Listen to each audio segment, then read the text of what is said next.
안녕하세요. 교육진담 수요 독서 시간입니다. 저는 수요 독서 시간 시즌2 사회를 맡고 있는 민호입니다. 책배달부 곰선생입니다. 곰선생의 동반자 최지은입니다. 이름들이 바뀌었어. 아, 그게 날이 갈수록 이렇게 점점 우리 진쌤 너무 세련돼졌다. 그죠? 응? 예전에는 그냥 뭐 주변인처럼 얘기하더니 이제. 예. 자, 오늘 책은 민주공화국 대한민국 탄생이에요. 예. 네. 자, 그럼 바로 궁금하실 분들을 위해서 2분 퀵 서비스 시작하시죠. 네. 여러분의 기억 속으로 책을 배달해드리는 2분 퀵 서비스 민주공화국 대한민국의 탄생 시작하겠습니다. 8번 바뀐 역사를 거쳐 1987년 10월 29일 전부 개정되고 1988년 2월 25일부터 시행된 대한민국 헌법의 제1조는 너무나도 유명합니다. 대한민국은 민주공화국이다. 대한민국의 주권은 국민에게 있고 모든 권력은 국민으로부터 나온다. 이 문장을 한 단어 뜯어보신 적이 있나요? 민주, 공화, 주권, 국민, 권력, 그리고 대한민국. 단 한 차례의 역접 없이 6단어가 쭉 이어진 이 문장은 역사적 관점에서 볼 땐 참 어색합니다. 인류의 역사엔 공화정도 민주정도 아닌 나라가 훨씬 더 많았습니다.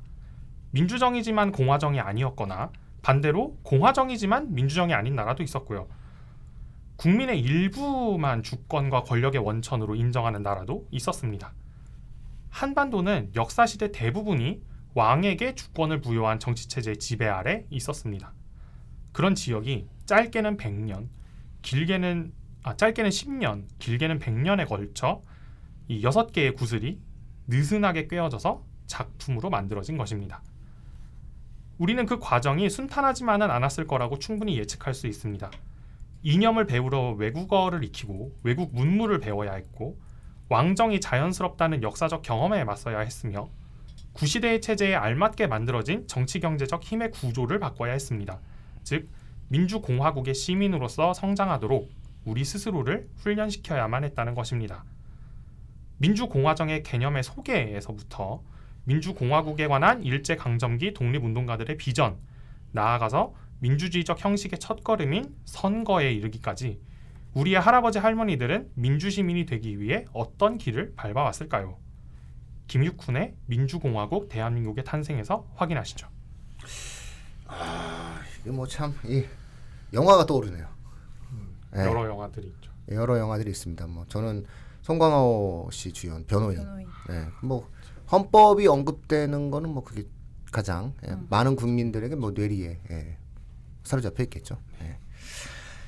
간단하게 어떠한 그 청취자분들을 위해서 말씀을 드리면 우리가 그 정치 체제에 대한 어떤 국채를 나눌 때 그 공화정은 군주정과 귀족정과 구분이 됩니다. 그래서 우리가 흔히 정책에서 얘기할 때는 세 가지를 나눕니다. 그래서 공화정, 군주정, 그 다음에 귀족정. 이거는 민주주의와는 전혀 상관이 없어요. 그러니까는 공화정이다라고 하는 것은 군주가 없는 걸 말합니다. 왕이 없는 거. 그러니까 현대 국가에서 공화국을 선택한 나라들은 전부가 다 국가의 상징이 대통령인 거예요. 그렇죠. 그래서 독일도 연방공화국이거든요. 독일도 대통령이 있어요. 근데 독일 대통령이 있다는 거 모르셨죠? 항상 총리만 있어가지고. 독일 대통령이 예전에 그 신문에 한번 나온 적이 언론에 보도가 된 적이 있어요. 예전에 그 독일 대통령이 백화점에서 싸운 게 이제 신문에 나온 적이 있어요. 백화점에서 싸운 이유가 뭐냐면 이 카드 한도 때문에 백화점이 그 결제를 거절한 거야. 그러니까 이 대통령이 난 대통령이다 이렇게 주장한 게 아니라 내 카드는 한도가 넘지 않았다 이러면서 한번 싸웠던 유명한 분이 계세요. 그래서 독일도 대통령이 계십니다. 네, 그렇죠. 왕이 왜냐면 이제 그 1차 세계대전 이후에 바이마르 공화국이 만들어지면서 군주제를 폐지했기 때문이죠. 프랑스 대혁명 이후 루이 16세를 처형했잖아요. 그래서 프랑스도 군주가 없습니다. 그래서 이런 나라는 공화정이 되는 거고 영국은 여왕이 계시니까 공화정이 아니에요. 그렇죠. 그다음에 일본도 왕이 있으니까 공화정이 아닌 이런 나라가 돼요. 그래서 공화정이냐 군주정이냐 민주주의와는 상관이 없어요. 그래서 공화, 군주. 그다음에 귀족은 이제 귀족들이 모여서 과두 정치를 펼치는 것을 말하게 되는 거죠. 그래서 공화정, 귀족정, 민주정. 공화정, 귀족정, 군주정 이렇게 일단 나누게 되는 거고요. 그래서 공화국이다라고 하는 얘기는 우리나라는 왕이 없다 이런 뜻입니다. 근데 중요한 것은 민주라는 말이 들어가게 되면은 그 공화국의 주인이 누구냐? 국민이다 이런 뜻입니다. 네, 그래서 대한민국은 민주공화국이다. 굉장히 유명한 상징을 담고 있는 내용을 담고 있는 말이고 그러다 보니까 주권은 국민에게 있고 모든 권력은 국민으로부터 나온다는 주권 재민이 나오는 거죠. 이것도 살짝 또 설명을 해드리자면 주권이라는 말은 두 가지 의미로 해석이 돼야 됩니다. 하나는 대내적 최고성, 그 다음에 대외적 독립성. 그러니까 주권이 뭐냐라고 이야기하면은 이 주권보다 더 높은 권력은 없는 거예요. 그렇죠. 그 다음에 국내에서는 이것보다 더 높은 게 없어. 대한민국 내에서는 대한민국 주권이 왕이야. 최고죠. 그리고 대한민국 밖에서는 대한민국의 주권을 침해할 수 없어요. 왜? 우린 독립적인 주권을 갖고 있으니까. 그러니까 미국이든 그 어느 나라든 우리나라의 주권을 침해할 수 없는 거예요. 근데 이 주권이 어디에 있다? 국민에게 있다. 이게 주권 재민이죠. 그래서 가장 확실한 민주주의 국가들에 관련된 어떤 상징적인 표현이 대한민국 헌법 제1조에 나와 있는 거예요. 그래서 그때 영화 변호에서도 대한민국 민주공화국이다. 대한민국의 국민 주권부터 나오고 막 소리를 지르신 게 어쨌든 이런 어떠한 내용이다. 근데 너희가 권력이 국민을 이렇게 고문하면 되겠냐? 이렇게 이제 상징적으로 이제 표현을 하신 내용이 되는 거죠. 그래서 이런 것들을 이제 우리가 만들어낸다라고 하는 것은 상당히 의미가 있는 거죠. 대한민국이라는 하나의 공동체의 가장 중요한 정체성에 관련된 내용을 대한민국의 최고법인 헌법에서 이제 표현을 해나가고 있다. 이런 것들에 관련된 책이다 이런 얘기죠. 네. 그런 것이 어떤 역사적인 맥락을 갖고 있고 어떻게 펼쳐져 가고 있느냐 네. 이런 어떤 내용들이 만들어지는 것 같습니다. 재밌겠는데요? 절판만 안 됐으면 좋겠어요.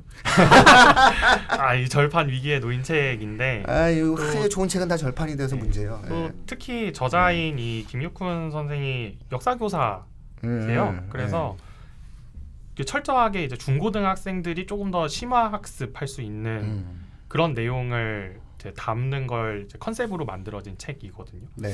그래서 뭐 어른 부모님들이 읽으셔도 좋겠지만 저는 그것보다도 오히려 이제 역사에 관심이 있거나 혹은 논술을 준비하는 그 고등학생 친구들이 읽으면 아주 도움이 많이 될 것이다라고 생각합니다. 전 초등 고학년 읽어도 괜찮을 것 같았어요. 내용이 쉽게 쓰인 편이라서. 그렇죠. 좀 공부를 좀 이렇게 책 좋아하는 친구들 이런 친구들 읽어도 괜찮을 것 같고 또 마찬가지로 이제 심화된 내용이 있어서 굉장히 디테일하고 이래서 고등학생이 읽거나 어른 읽어도 괜찮을 것 같고 절판만 안 된다. 이게 생각보다 민주주의의 개념이 굉장히 그 중첩적이고 다의적으로 해석이 될 수 있어요. 그래서 사실상 학생들 상위권 학생들 경우에 있어서도 민주주의에 대한 정교한 이해가 없어요. 네. 어른들도 마찬가지예요. 공화국이 민주주의인 줄 안다니까요. 아니라니까요. 유신도 공화국이에요. 그렇죠. 우리나라 유신도 공화국인데 그 민주주의 아니에요.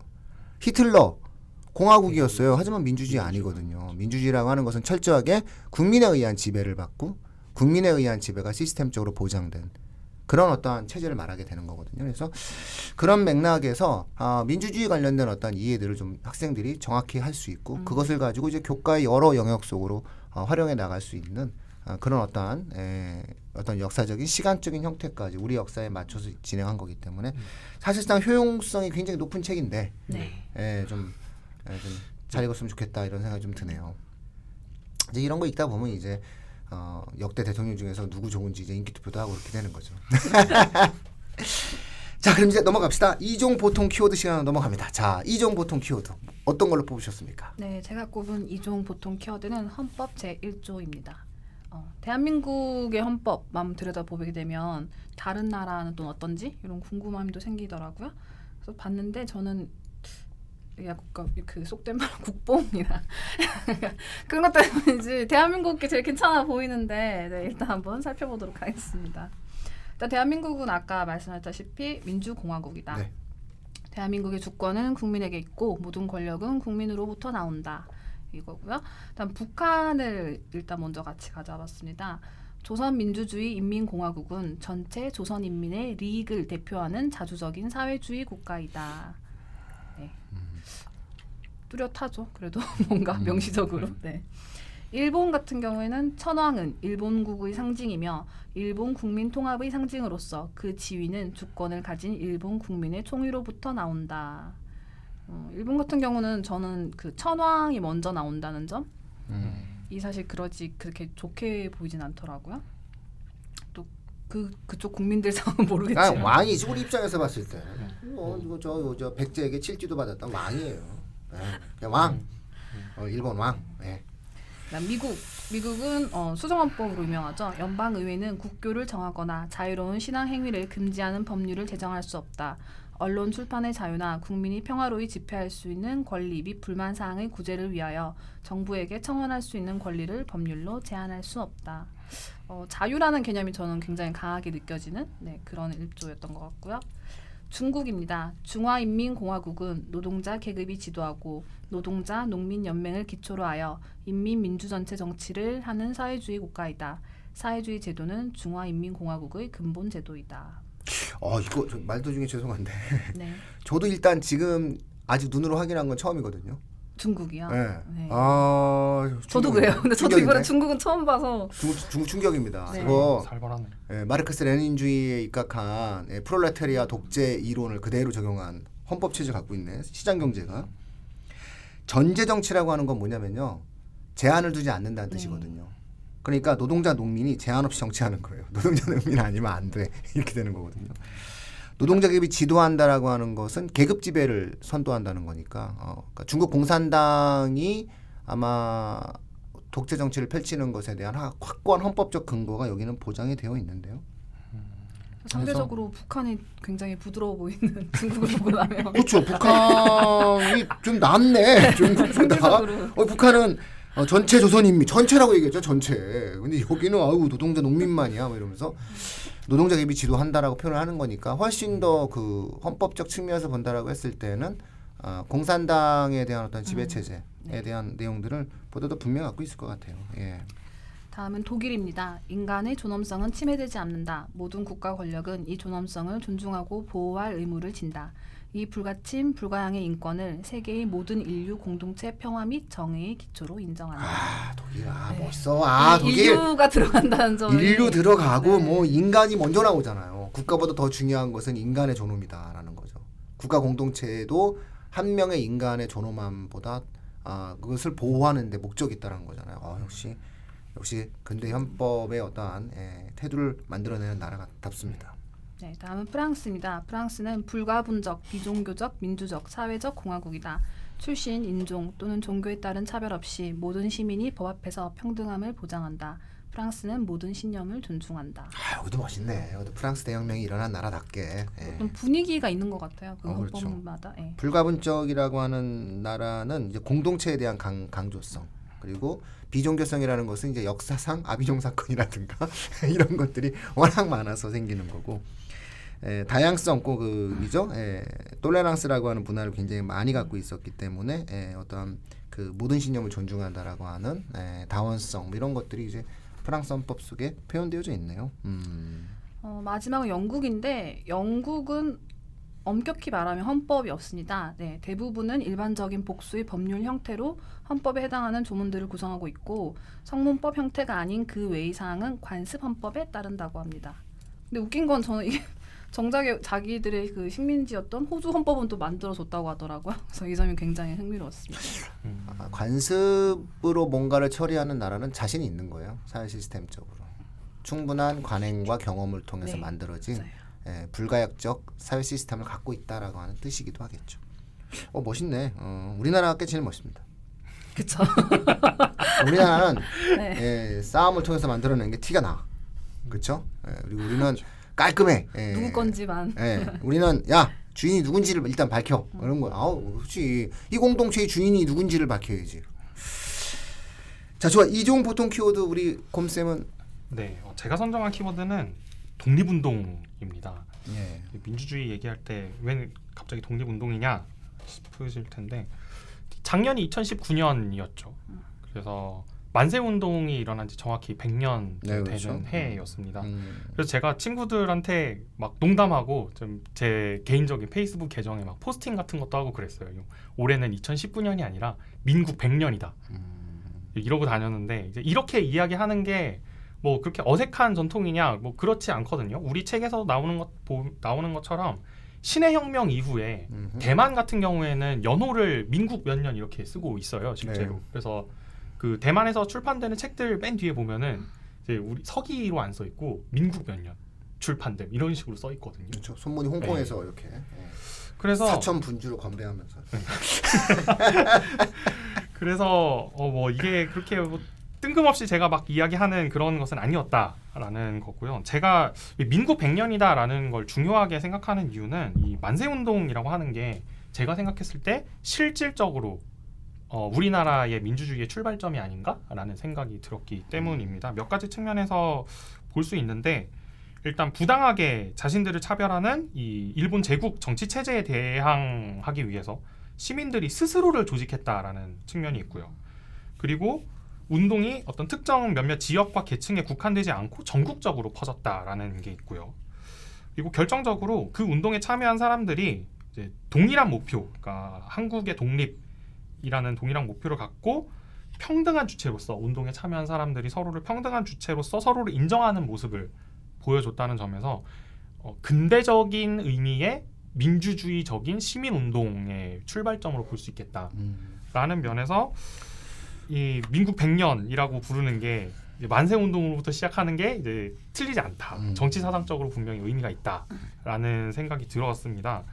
근데 이게 생각해 보면 이걸부터 딱 10년 전에 이제 그 고등학교 국사 시간에 그 배우신 분들은 다 아시겠지만 이제 13도 창의군이라는 운동이 있었잖아요. 그때 병사를 거의 10,000명 단위로 모아가지고 이제 우리 서울로 진공한다 이러면서 왕십리까지 왔는데 십리만 더 가면은 이제 왕궁인데 거기서 그 총사령관이라는 인간이 아버지가 돌아가셔서 저는 3년상 지내러 가봐야 되겠습니다. 이러고 자빠졌고 자빠졌다는 표현 좀 심했지만 그리고 그 안에서 뭐 천민 출신, 그러니까 포수 출신 의병장들 다 차별하고 막 이랬던 나라거든요. 딱 10년 전만 해도.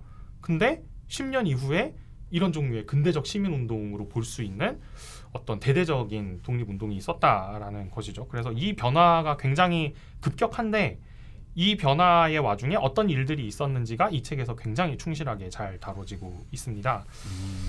또 더 나아가서 저는 이제 이 독립운동이라고 하는 거를 단순히 이제 반일 어떤 민족 감정에 기반한, 물론 그것도 중요한 문제지만 민족 감정에 기반한 운동보다 한 발 더 나아가서 이 한반도에 살고 있는 사람들이 좀 더 바람직한, 좀 더 올바른 정치 공동체에서 살아가게끔 하는 비전들이 분출된 운동이다라고 좀 더 넓게 해석할 수 있다라고 생각을 해요.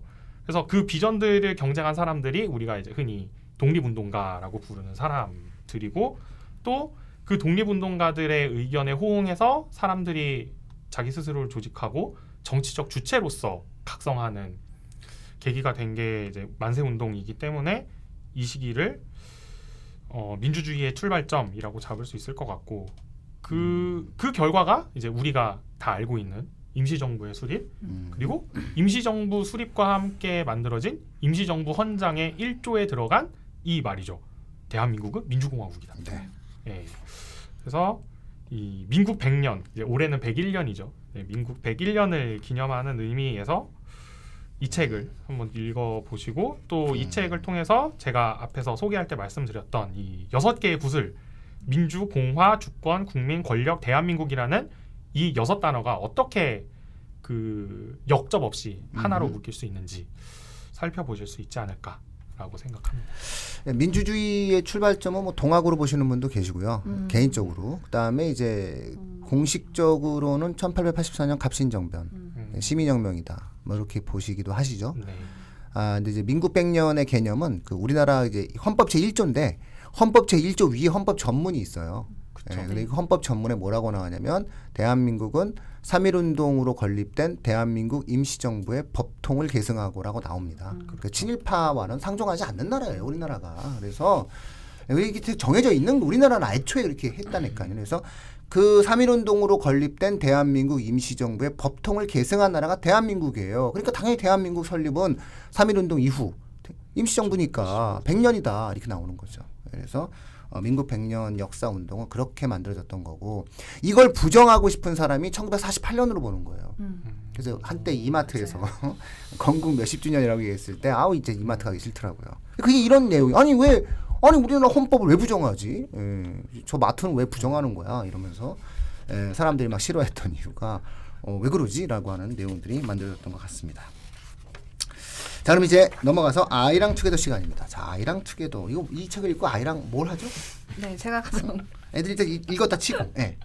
네, 이것도 치고 네. 헌법재판소 별관입니다. 구경 가는 거예요? 네, 따끈따끈한 그렇지. 소식인데요. 구경 가. 아 맞다 이거 공사하고 있었어요. 맞아. 네, 지난달 네. 개관했네. 네, 드디어 개관했습니다. 안국역에 있는 그 헌법재판소 바로 옆에 지하 2층, 지상 3층 규모로 건립이 됐고요.